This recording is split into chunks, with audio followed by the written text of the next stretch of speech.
ಈಗ ನಂಬರ್ 1 ಸ್ಥಾನದಿಂದ 23ನೇ ಸ್ಥಾನಕ್ಕೆ ಕುಸಿತವನ್ನು ಕಂಡಿತ್ತು.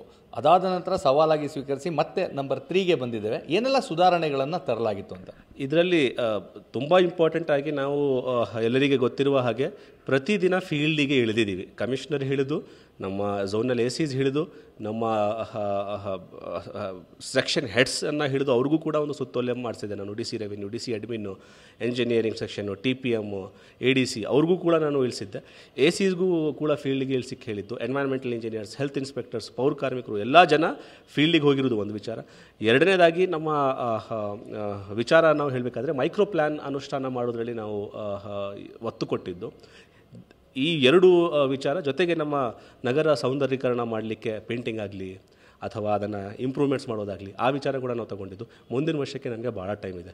ನಾನು ಬಂದು ಜನವರಿಯಲ್ಲಿ, ಸರ್ವೆ ಆಗಿರೋದು ಏಪ್ರಿಲ್ ಮೇ ಆ ಟೈಮಲ್ಲಿ, ನನಗೆ 4 ತಿಂಗಳು ಅಷ್ಟೇ ಟೈಮ್ ಇದ್ದಿದ್ದು. ಅದಕ್ಕೆ ಇಷ್ಟು ನಾವು ನಮ್ಮ ತಂಡದ ವತಿಯಿಂದ ಶ್ರಮಿಸಿ ಆ ಸ್ಥಾನಕ್ಕೆ ಹೋಗಿದ್ದು. ಈ ಸತಿ ನಮಗೆ ಇನ್ನೂ ಟೈಮ್ ಇದೆ. ಅದಕ್ಕೆ ನಾವು ಪ್ರಿಪೇರ್ ಮಾಡಿಕೊಂಡು IC ಮಾಡೋದಾಗಲಿ, ಪೇಂಟಿಂಗ್ ಮಾಡೋದಾಗಲಿ ಅಥವಾ ಡಿಜಿಟಲ್ ಡಿಸ್ಪ್ಲೇಯಲ್ಲಿ ಜನರಿಗೆ ಮೂಡಿಸೋದು ವಿಚಾರ ಆಗಲಿ, 65 SHGಸಿಂದ ಒಬ್ಬ ಮಹಿಳೆಯನ್ನು ನೇಮಕ ಮಾಡಿ NGOs ಜೊತೆಗೆ ಟೈಅಪ್ ಮಾಡಿಕೊಂಡು ಮನೆ ಮನೆ ಕಸ ವಿಂಗಡಣೆ ಮಾಡುವ ಬಗ್ಗೆ ನಾವು ಒತ್ತು ಕೊಡಬೇಕಾಗಿರೋದು. ಈ ವರ್ಷ ನಾವು ಕಸ ವಿಂಗಡಣೆಯಲ್ಲಿ ಇಂಪ್ರೂವ್ಮೆಂಟ್ ಮಾಡಿದ್ದು. ನಮ್ಮಲ್ಲಿ ಏನು 50 ಟನ್ ಪರ್ ಡೇ ಕಸ ವಿಂಗಡಣೆ ಆಗ್ತಿತ್ತು, ಅದು 100ಕ್ಕಿಂತ ಜಾಸ್ತಿ ನಾವು ಈಗ ಮುಟ್ಟಿದ್ದೀವಿ.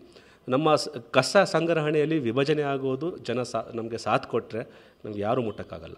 ಈಗ ದೇಶದಲ್ಲಿ ಎಷ್ಟು ನಗರಗಳು ಈ ಒಂದು ಕಾಂಪಿಟೇಷನಲ್ಲಿ ಇತ್ತು? ಎಷ್ಟು ನಗರಗಳನ್ನು ಮೀರಿ ನಾವೀಗ 3ನೇ ಸ್ಥಾನ ಪಡೆದಿದ್ದೀವಿ ಅಂತ? 4,000ಕ್ಕಿಂತ ಹೆಚ್ಚು ನಗರಗಳು ಇದಕ್ಕೆ ಕಾಂಪಿಟೇಷನ್ ಇರ್ತಿದ್ದು. ಮೊದಲನೇ ವರ್ಷ ನಮಗೆ ಯಾವಾಗ ಅವಾರ್ಡ್ ಸಿಕ್ಕಿದೆ, ಗಾಂಧೀಜಿ ಸ್ಟ್ಯಾಚ್ಯೂ ನೋಡ್ಬೋದು ನೀವು, ಆ ಅವಾರ್ಡ್ ಸಿಕ್ಕುವಾಗ ನಮಗೆ ಬರೀ 75 ನಗರ ಸಂಸ್ಥೆಗೆ ಮಾತ್ರ ಸರ್ವೆ ಮಾಡಿದ್ದು.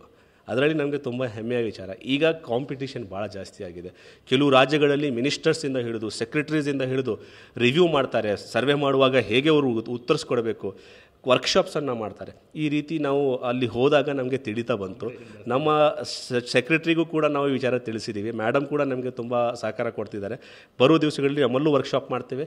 ಬರೀ ಮೈಸೂರು, ದಾವಣಗೆರೆ ಅಷ್ಟೇ ಅಲ್ಲ, ಬರುವ ವರ್ಷ 10ಕ್ಕಿಂತ ಜಾಸ್ತಿ ನಮ್ಮ ಸ್ಥಳೀಯ ಸಂಸ್ಥೆಗಳು ULBs ಆ ಪಟ್ಟಿಯಲ್ಲಿ ಹೋಗಬೇಕು ಅಂತ ಪಣ ತಟ್ಟಿದ್ದೀವಿ ರಾಜ್ಯ ಹಂತದಲ್ಲಿ. ಆ ಮೇಡಮ್ ಹಿಡಿರುವ ವಿಚಾರ ನಿಮಗೆ ಹೇಳಲಿಕ್ಕೆ ನಾನು ಇಷ್ಟಪಡ್ತೇನೆ.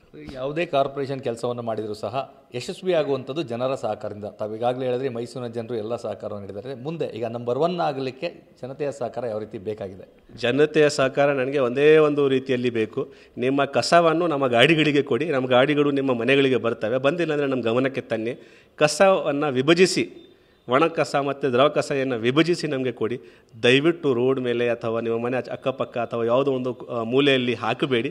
ನಿಮ್ಮ ನಗರ ನಮ್ಮೆಲ್ಲರ ನಗರ, ಸುಂದರವಾದ ನಗರ, ಐತಿಹಾಸಿಕವಾಗಿರುವ ನಗರ, ಸ್ವಚ್ಛತೆಯನ್ನು ಕಾಪಾಡಿರುವ ನಗರ.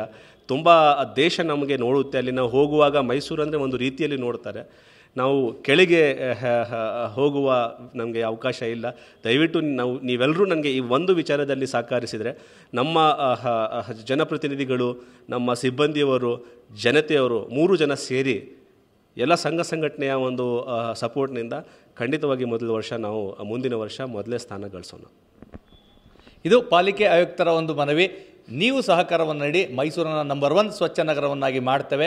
ಇಡೀ ವಿಶ್ವದಲ್ಲೇ ವಿಶೇಷವಾದಂತಹ ನಗರ ಸಾಂಸ್ಕೃತಿಕ ನಗರಿ ಮೈಸೂರು. ಹೀಗಾಗಿ ಸಾಂಸ್ಕೃತಿಕ ನಗರಿ ಮೈಸೂರನ್ನು ನಂಬರ್ 1 ಸ್ವಚ್ಛ ನಗರವಾಗಿಸೋದಕ್ಕೆ ಎಲ್ಲರೂ ಸಹ ಪಣ ತೊಡೋಣ. ನಗರ ಪಾಲಿಕೆ ಸಿದ್ಧವಾಗಿದೆ. ಸಾರ್ವಜನಿಕರು ಕೈ ಜೋಡಿಸಲಿ. ಎಲ್ಲರ ಸಹಕಾರದಿಂದ ಮುಂದಿನ ವರ್ಷ ನಾವು ನಂಬರ್ 1 ಆಗೇ ಆಗ್ತೇವೆ ಅನ್ನೋದು ವಿಶ್ವಾಸವನ್ನು ವ್ಯಕ್ತಪಡಿಸಿದ್ದಾರೆ. ಕ್ಯಾಮ್ರಾ ಪರ್ಸನ್ ರಘು ಜೊತೆ ರಾಮ್, TV9 ಮೈಸೂರು.